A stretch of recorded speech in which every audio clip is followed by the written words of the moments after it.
میرے نگین ہے یہ عیسائی بن جائے اور یہاں مذہباً لوگ عیسائیت کو قبول کریں، عیسائیت پر چلیں، دوسرے جو ادیان ہیں وہ دبے رہیں۔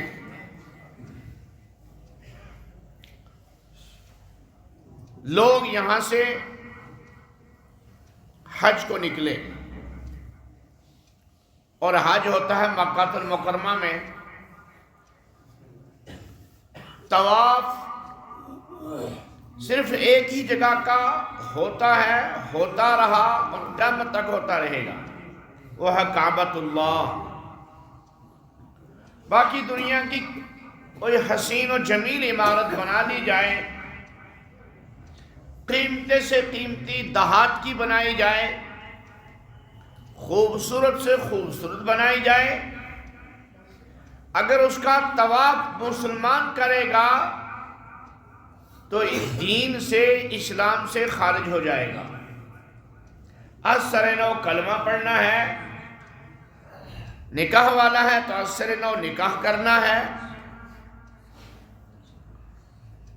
اور اسی طریقے سے باقی امورات اس پر عائد ہوں گے۔ کعبہ کے بغیر کسی بھی دنیا کی چیز کا طواف کرنا حرام ہے۔ تو اس نے لوگوں سے پوچھا تم کہاں جا رہے ہو؟ لوگوں نے کہا ہم جا رہے ہیں مکہ، وہاں کعبہ ہے، ایک مکان ہے پتھروں کا بنا ہوا، اس پر ایک غلاف چڑھایا ہوا ہے،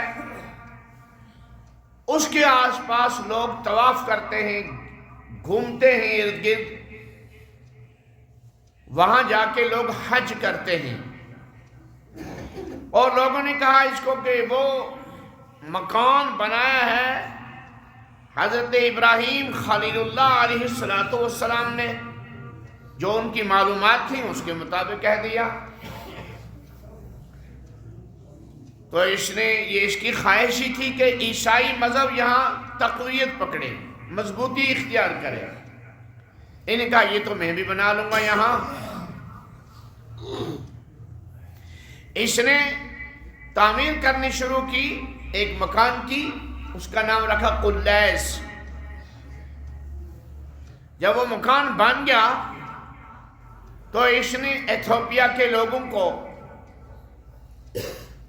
اور آس پاس کے لوگوں کو دعوت دی کہ اس مکان کی، اس گھر کی آ کے زیارت کریں اور اس کا طواف کریں۔ اور اس نے مکہ بھی ایک آدمی بھیج دیا، اور وہاں کے سرداران قریش سے کہا کہ یہاں حج کرنا موقوف کرو،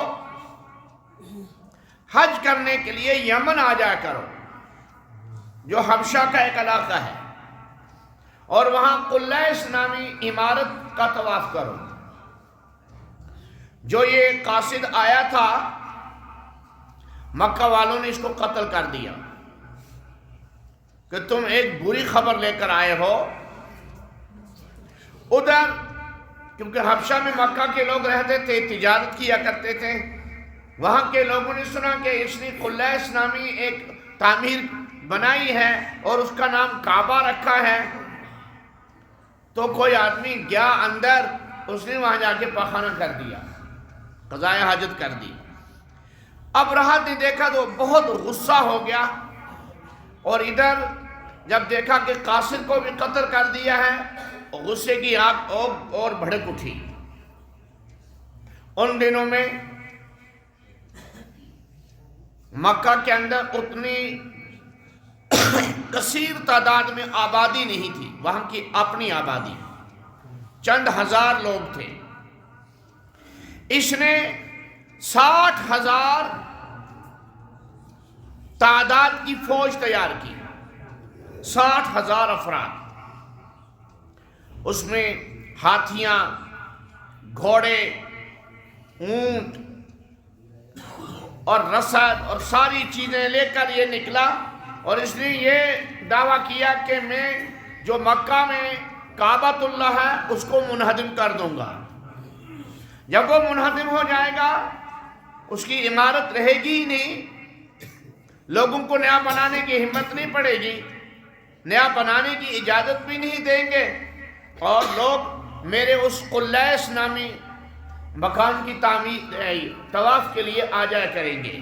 نتیجہ یہ نکلے گا یہاں ان کو عیسائیت کی دعوت دی جائے گی، عیسائیت کی تعلیم دی جائے گی، اور پورا ملک جو ہے عیسائیت کی راہ میں بہہ جائے گا۔ یہ اس کا بنیادی پلان تھا ابرہہ کا۔ 60,000 کی فوج لے کے نکلا۔ راستے میں بہت سارے قبائل آئے۔ 2-3 قبائل کے متعلق لکھا ہے کہ انہوں نے مزاحمت بھی کی، لیکن وہ ناکام رہے، اور یہ لشکر آگے بڑھتا رہا۔ بالکل طائف کے میدان، طائف کی بستی سے آگے گزرا تو پڑاؤ ڈالا اس نے، اور اس نے ایک قاصد بھیج دیا مکہ المکرمہ، اور وہاں جا کے سرداران قریش سے تم کہو کہ اگر تم ہمارے ساتھ چھیڑ چھاڑ نہیں کرو گے، تمہاری جانیں محفوظ رہیں گی، تمہارے مال محفوظ رہیں گے، تمہاری عزتیں محفوظ رہیں گی۔ ہمیں تم سے کوئی جنگ نہیں ہے، تم سے کوئی لڑائی نہیں ہے، ہمیں صرف کعبہ کو منہدم کرنا ہے۔ وہ یہ پیغام دے کر جا رہا ہے۔ اس نے مکہ سے کچھ اونٹ، 200 کے قریب اونٹ تھے، ان کو ہنکا کے لے گیا اور ابرہہ کے لشکر میں ملا دیا۔ یہ اونٹ جناب عبد المطلب کے تھے، اور جناب عبد المطلب کون تھے؟ نبی اکرم صلی اللہ علیہ وسلم کے دادا محترم تھے۔ یہ انتہائی اونچے قد و قامت کے تھے، اور زبردست خوبصورت اور خوبصیرت شخصیت تھی۔ ان کو دیکھ کر سامنے والے پر رعب بھی پڑتا تھا، اور ان کو دیکھ کر سامنے والا ان کے قدر، احترام اور اکرام کے اوپر بھی مجبور ہو جاتا تھا۔ انہوں نے سنا کہ میرے اونٹ وہ ہنکا کر لے گئے ہیں، وہ چلے گئے، ابرہہ کے پاس پہنچے۔ اس نے سوچا کہ کچھ نہ کچھ بہانہ مل جائے گا، ان سے لڑائی نہیں کریں گے، لڑے بغیر ہی معاملہ ہو جائے گا۔ تو ان کو ابرہہ نے دیکھا، اپنے تخت سے نیچے اترا اور ملاقات کی، باتیں ہوئیں کہ آپ کیوں آئے ہیں، کیا ہے آپ کا منشا کیا ہے؟ انہوں نے فرمایا کہ میرا کوئی منشا نہیں ہے، میرے اونٹ 200 کے قریب آپ کا آدمی ہنکا کر لے آیا ہے، مجھے وہ دے دو واپس، میں اپنے اونٹ لینے کے لیے آیا ہوں۔ ابرہہ کہنے لگا کہ بڑی عجیب بات ہے، تم ہو خانہ کعبہ کے متولی، تم نے خانہ کعبہ کے بچاؤ کے لیے کوئی بات نہیں کی، تم کر رہے ہو اپنے اونٹوں کو تلاش، تمہیں اپنی فکر ہے۔ کہنے لگے اونٹ ہیں میرے، ان کا مالک ہوں میں، تو میں اپنے چیز کو واپس لینے کے لیے آیا ہوں۔ جس کا کعبہ ہے، وہ جس کا گھر ہے، وہ خود بچا لے گا، اس کو آتا ہے بچانا۔ کہا اچھا۔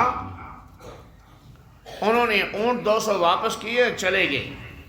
مکہ میں جا کے اپنے بستی والوں سے کہا کہ تم پہاڑوں پہ چڑھ جاؤ، ابرہہ کا لشکر آ رہا ہے، فیصلہ خدا خود کرے گا۔ لیکن ایک بات کی انہوں نے کہ اس وقت جب قریش کو کوئی معاملہ آتا تھا، پوچھتے تو وہ بتوں کی عبادت کرتے تھے، نظر و نیاز ان کے اوپر چڑھاتے تھے، لیکن جب کوئی اہم معاملہ آتا تھا، کوئی مصیبت آتی تھی، تو وہ خانہ کعبہ کے دروازے کو پکڑ کر دعا کرتے تھے۔ عبد المطلب نے جا کے خانہ کعبہ کے دروازے کو پکڑ کے دعا کی، اے اللہ گھر تیرا ہے، نام تیرا ہے، تیرے نیک بندوں نے اس کو تعمیر کیا ہے، بچانے والا بھی تو ہے۔ اب بظاہر کوئی فوج، کوئی سامان نہیں، کوئی لشکر نہیں، کوئی انتظام نہیں، بے سر و سامانی کا عالم ہے، لیکن جب اللہ اپنی قدرت کا اظہار کرتے ہیں تو اللہ تعالیٰ اپنی قدرت کا اظہار کر دیتے ہیں۔ وہ قادر ہے کہ سیکنڈوں میں کسی چیز کو تباہ بھی کر دے اور سیکنڈوں میں کسی چیز کے بچانے کا انتظام بھی کر دے، کیونکہ وہ حی و قیوم ہے۔ یہ لشکر آ رہا تھا، خانہ کعبہ کے قریب ہی میں پہنچا تھا، تو یمن ہی کی طرف سے پرندوں کا ایک جھنڈ آیا، ایک بہت بڑی فوج پرندوں کی آئی، بڑی تعداد میں پرندے آئے۔ ان پرندوں کو ابابیل کہتے ہیں عربی میں، ابابیل، چھوٹے چھوٹے پرندے۔ ہر ایک پرندے کی چونچ میں چنے کے دانے کے برابر پتھر تھا، اور اس کے پنجوں کے اندر بھی چنے کے دانے کے برابر پتھر تھا۔ اللہ کو کوئی ٹینک نہیں چڑھانا پڑا سرحد پر، کوئی بندوق بردار فوج نہیں لانی پڑی، جانوروں کے ذریعے سے اللہ تعالیٰ نے یہ ڈیفنس کیا، تحفظ کیا، اور لکھا ہے کہ ہر ہاتھی کے، جس ہاتھی کے اوپر، جس گھوڑے کے اوپر، جس آدمی کے اوپر وہ پرندوں کا ڈالا ہوا چنے کے برابر پتھر پڑا، ٹکڑا پڑا، وہ وہیں ڈھیر ہو گیا۔ چند آدمی پیچھے رہ گئے، ابرہہ پر بھی کچھ پتھر لگے اور کچھ اور آدمیوں پر بھی، وہ بچ گئے، واپس ہو گئے۔ زیادہ فوج کی اکثریت وہیں ہلاک ہو گئی اور تمام ہاتھی گھوڑے وہیں ہلاک ہو گئے۔ ابرہہ اور اس کے لشکر کے جو آدمی بچ گئے تھے، وہ جب واپس گئے، وہ یمن پہنچے ہیں، تو یمن میں جا کے لکھا ہے ابرہہ کے ہاتھ پیر کٹ کٹ کر گرنے لگے اور جسم کے اندر پیپ پڑ گئی اور طرح طرح کی بیماریاں پیدا ہوئیں، جن بیماریوں میں چند دنوں کے اندر یمن والوں نے بھی دیکھ لیا کہ اللہ کے گھر کی مخالفت کرنے والے اور اللہ کے گھر کی توہین کرنے والے کا کیا حشر ہوتا ہے۔ مکہ والوں نے بھی دیکھ لیا اللہ کے گھر کی توہین کرنے والے اور اللہ کے گھر کی توہین کرنے والے کا حشر اور سزا کیا ہے۔ ٹھیک، اسی کو بیان کیا ہے أَلَمْ تَرَ كَيْفَ فَعَلَ رَبُّكَ بِأَصْحَابِ الْفِيلِ۔ ہمارے لیے عبرت ہے اور نصیحت ہے یہ اس سورت کا مضمون۔ پچھلے دنوں میں اس پاگل نے اور بے دین نے کعبہ کے نام کی کوئی چیز تعمیر کر لی تھی اور کہتا تھا یہیں حج بھی ہوگا، یہیں عمرہ بھی ہوگا۔ وہ دوسرا ابرہہ نکلا، وہ دوسرا مردود نکلا۔ ایسے آدمی تو ذاتی طور پر ایمان کی حد سے خارج ہو چکے ہوتے ہیں، ایمان کی ذرہ برابر بھی ان کے دلوں میں نہیں ہوتی ہے۔ لیکن عوام کو چاہیے، خاص کر کے خواتین کو چاہیے، ایسے بیہودہ اور بد مذہب لوگوں کے پاس نہ جایا کریں، ایسے بیہودہ اور فرسودہ اور پاگل آدمیوں کے پاس اپنا دامن نہ پھیلایا کریں۔ پہلی بات تو یہ ہے کہ اپنی حاجات اپنا دامن پھیلا کر اپنے اللہ سے مانگے۔ حاجات پورا کرنے والا اور حاجات روائی کرنے والا اور مشکل کشائی کرنے والا اللہ ذوالجلال والاکرام ہی ہے اور کوئی نہیں۔ یہ قرآن سے بھری ہوئی قرآن کریم میں اس مضمون کی بہت سارے آیات ہیں اور احادیث کا ذخیرہ بھی بھرا پڑا ہے، اور بزرگوں کے، علماء کے، اولیاء کاملین کے اقوال اور کتابیں بھی بھری ہوئی ہیں۔ وہ بھی مانگ رہے تھے اللہ ہی سے، اور انہوں نے اپنے مریدوں کو بھی مانگنے کے لیے کہا اللہ ہی سے مانگا کرو۔ ٹھیک، ایسا کرنے سے نتیجہ یہ نکلتا ہے کہ انسان کا ایمان خطرے میں پڑتا ہے۔ پچھلے سال دیکھا درویش نما آدمی درندہ، اس کے پاس عورتیں جمع ہوتی تھیں، اس نے بہت سارے ڈنڈے رکھے ہوئے تھے، وہ بعد میں ویڈیو دکھا رہے تھے، کلاڑیاں رکھی ہوئی تھیں، بڑے بڑے وہ چاقو رکھے ہوئے تھے، ٹکشراک۔ تو ایک عورت کو ڈنڈا مارا، سر میں لگا، وہ وہیں ڈھیر ہو گئی۔ یہ قتل کس کے ذمہ ہے؟ یہ خدا کے ذمہ چڑھا؟ یہ اس آدمی کے ذمہ ہے جس کے ہاتھ سے قتل ہوا، اور وہ تو بنایا ہوا تم لوگوں نے درویش، اس کو سمجھتے ہیں ایشو درویش، ایشو خدا پرست، خدا پرست نہیں، ایشو شیطان پرست، نفس پرست، ہوا پرست۔ ایسے آدمیوں سے وقت نہیں ہے اور تفسیر کرتے، مہربانی کر کے ایسے آدمیوں سے اپنے آپ کو بچائیں، اپنا ایمان بچائیں، اپنی بہو بیٹیوں کی عزتوں کو بچائیں، اور ایسے آدمیوں کے پاس نہ جایا جائے۔ حقیقت ہے قرآن شفا ہے، حدیث میں دعائیں ہیں جو ہیں وہ شفا ہیں، قرآن کریم کی ہر آیت کے اندر اللہ نے شفا رکھی ہوئی ہے۔ وَنُنَزِّلُ مِنَ الْقُرْآنِ مَا هُوَ شِفَاءٌ وَرَحْمَةٌ لِّلْمُؤْمِنِينَ۔ لیکن جو اس معیار کے آدمی ہیں ان کو جانچا جائے، ان کو پرکھا جائے، ان کے پاس جایا جائے۔ ایک اور دوسری بات یہ کہ خود قرآن پڑھا جائے، اللہ تعالیٰ شفا دیں گے۔ ہائی اینٹی بیاٹک سورہ شفا ہے، ہائی اینٹی بیاٹک۔ جو آدمی 41 مرتبہ سورہ شفا پڑھ لیتا ہے اس کو تمام بیماریوں سے نجات مل جاتی ہے۔ پانی پر پھونک کر، خود پانی پر پھونک کر یہ سورت پڑھ کر پھونکا کرو اور پانی پیا کرو، اپنے بچوں کو پلایا کرو۔ جنات نکالنے کے بہانے شیطان بیٹھے ہوئے ہیں، اور وہ ہماری خواتین سے طرح طرح کی چھیڑ چھاڑ کرتے ہیں، لیکن ہم ہیں، ہماری غیرت بیدار نہیں ہوتی۔ اس چیز کی طرف خاص توجہ رہنی چاہیے۔ اسی لیے پچھلے جمعہ پر مولانا نے بات کی تھی تو میرے ذہن میں یہ صورت آئی اسی وقت کہ یہ تو واقعہ پہلے بھی ایک دفعہ ایک آدمی نے کیا تھا، اس کا حشر سنا دیا جائے تاریخ کے آئینے میں کہ کعبۃ اللہ کی بے حرمتی کرنے سے اس کا کیا حشر ہوا تھا۔ 60,000 فوج ہلاک ہو چکی تھی، ٹھیک، خود بھی ہلاک و برباد ہو گیا۔ تو ایسا کرنے والا ہلاک و برباد ہی ہوگا، اور ہونا بھی چاہیے۔ اللہ تعالی ہم سب کے ایمان کی حفاظت فرمائے۔ وآخر دعوانا ان الحمدللہ۔